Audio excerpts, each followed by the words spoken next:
अस्सलाम वालेकुम जी। कैसे हैं आप सब? उम्मीद करता हूँ कि आप सब खैरियत से होंगे जी। आज एक बार फिर हम तले क्रिकेट ग्राउंड वैसा की तरफ जा रहे हैं जी। आप देख सकते हैं, ये आप देख सकते हैं हम तले क्रिकेट ग्राउंड को वैसा जा रहे हैं। रास्ते में ये बिल्कुल ग्राउंड के करीब पहुँच चुके हैं। ये हमारे प्यारे दोस्त ने रेडी लगाई हुई थी, बिरयानी सोडा वगैरह। उसके पास थोड़ा सा खड़े हुए वीडियो बनाई। ये देखें, आप सोडा बना रहे हैं भाई। अभी तक ग्राउंड में कोई भी नहीं आया था, आज बहुत जल्दी में चला गया था। यह आप देख सकते हैं, ये देख सकते हैं फील्डिंग खड़ी हो रही है। माशाल्लाह तमाशाइयों की रश इतनी ज़्यादा थी, बहुत ज़बरदस्त मैच हुआ।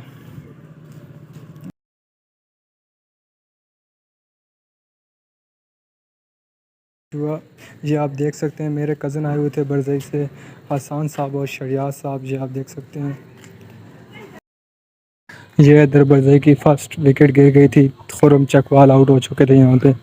बहुत अच्छी बैटिंग की, 50 रन की शानदार इनिंग खेली, बड़ा मज़ा आया। ये आप देख सकते हैं माशाल्लाह बहुत अच्छी बैटिंग करके आए।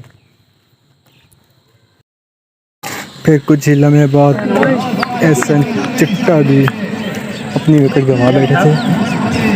जब पेविलियन वापस आ रहा तो देखिए टीम, बाकी टीम ने शानदार इस्तेमाल उनका किया। आप देख सकते हैं।